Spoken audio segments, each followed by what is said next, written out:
Assalamualaikum warahmatullahi wabarakatuh.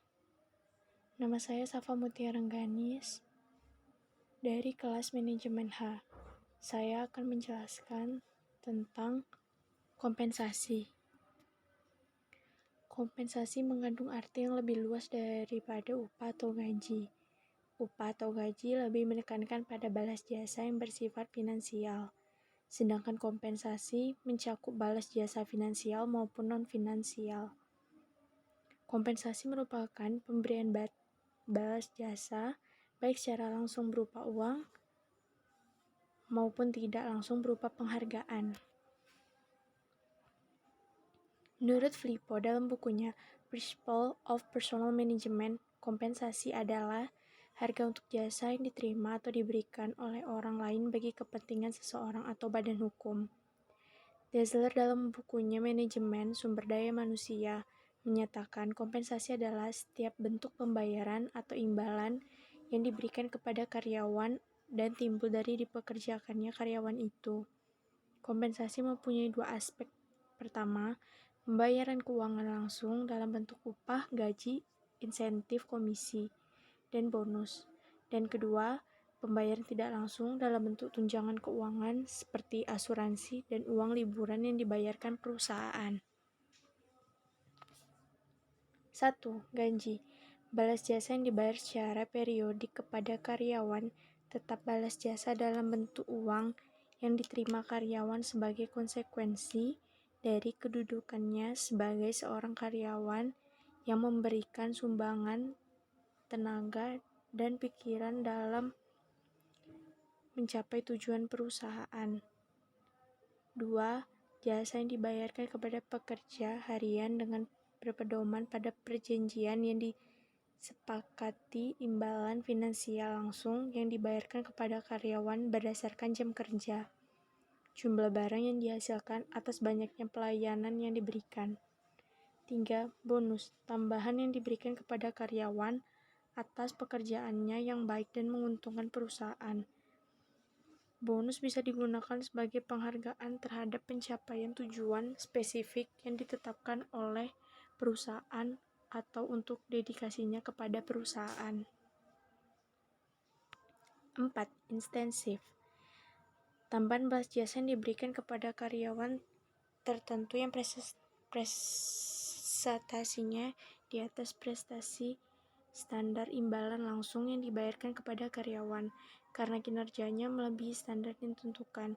Biasa disebut kompensasi berdasar kinerja, benefit, dan servis kompensasi tambahan untuk semua karyawan untuk meningkatkan kesejahteraan. Kompensasi tambahan yang diberikan berdasarkan kebijakan perusahaan terhadap semua karyawan sebagai upaya meningkatkan kesejahteraan para karyawan. Kompensasi tidak langsung.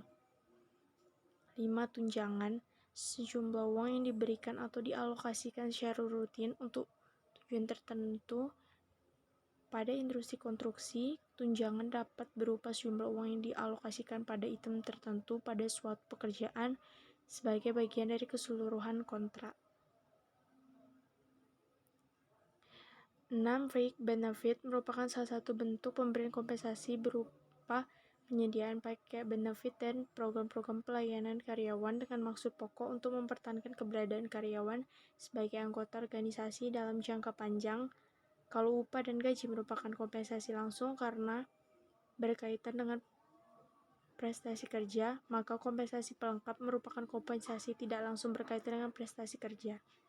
7. Program keselamatan dan kesehatan kerja. Program keselamatan dan kesehatan kerja adalah sebuah rencana tindakan yang dirancang untuk mencegah kecelakaan dan penyakit kerja. Beberapa bentuk aktivitas dan proses tersebut merupakan persyaratan dalam undang-undang atau peraturan keselamatan dan kesehatan kerja. Oleh karenanya, sebuah program kesehatan dan keselamatan kerja minimum harus mencakup unsur-unsur yang dipersyaratkan oleh undang-undang atau peraturan keselamatan dan kesehatan kerja. 8. Tunjangan perumahan. Tunjangan ini diberikan apabila karyawan belum memiliki rumah dan belum mencukupi biaya untuk membeli atau mengontrak rumah. Ini merupakan sesuatu yang akan ditanggungjawabkan oleh pimpinan perusahaan untuk membayar uang rumahnya, atau bisa saja jika ada sesuatu tugas lapangan yang mewajibkan tinggal di rumah itu.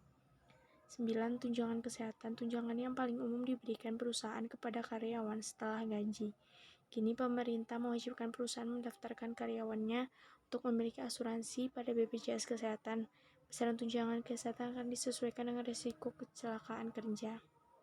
10. Tanggungan asuransi karyawan. Asuransi kesehatan adalah sebuah jenis produk asuransi yang secara khusus menjamin biaya kesehatan atau perawatan para anggota asuransi tersebut jika mereka jatuh sakit atau mengalami kecelakaan. Tujuan kompensasi: 1. Mempertahankan karyawan yang berprestasi. Seseorang yang telah berusaha dan berprestasi dalam perusahaan cenderung akan lebih loyal jika upaya dan kerja kerasnya dihargai. Sebab itu, kompensasi diberikan dengan tujuan agar karyawan yang berprestasi tadi tetap loyal terhadap perusahaan dan semakin termotivasi dengan adanya kompensasi. Meskipun perusahaan harus mengalokasikan dana lebih baik untuk pemberian kompensasi ini, namun hal ini tidak sebanding dengan kerugian yang ditimbulkan jika karyawan prestasi tersebut pergi meninggalkan perusahaan karena tidak merasa dihargai. Secara tidak langsung, selain mempertahankan karyawan yang berprestasi, kompensasi juga bisa menekan turnover rate. 2. Mendapatkan karyawan yang berkualitas. Kompensasi seringkali menjadi daya tarik tersendiri bagi karyawan yang ingin melamar di sebuah perusahaan. Kompensasi yang besar dan menarik otomatis akan menarik karyawan berkualitas untuk masuk ke perusahaan. Itulah mengapa kompensasi ini menjadi pertimbangan penting bagi perusahaan saat melakukan hiring. 3. Memicu perubahan sikap semakin baik. Hadirnya kompensasi ternyata mampu membentuk lingkungan kerja yang kompetitif dan suportif. Kompensasi membuat masing-masing karyawan menjadi lebih termotivasi untuk berusaha lebih keras lagi dan menjadi lebih baik daripada hari kemarin. Sedangkan bagi perusahaan, kompensasi ini adalah suatu wujud kepedulian dan penghargaan terhadap kerja keras dan loyalitas karyawan terhadap perusahaan. Bisa dilihat bahwa ada kompensasi ternyata memberikan perubahan positif bagi karyawan maupun perusahaan. 4. Efisiensi biaya. Seperti yang sudah dibahas pada poin sebelumnya, bahwa pemberian kompensasi dapat menekankan kerugian yang bisa ditimbulkan karena tingkat turnover karyawan yang tinggi. Oleh karena itu, perusahaan bisa membuat suatu perencanaan program kompensasi yang rasional agar dapat mempertahankan sumber daya manusia yang ada. 5. Menjamin adanya keadilan dalam perusahaan.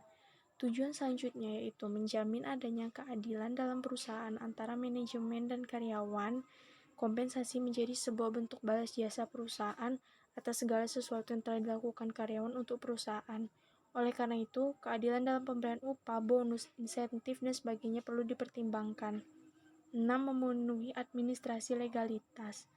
Undang-undang telah mengatur pemberian kompensasi perusahaan terhadap karyawannya.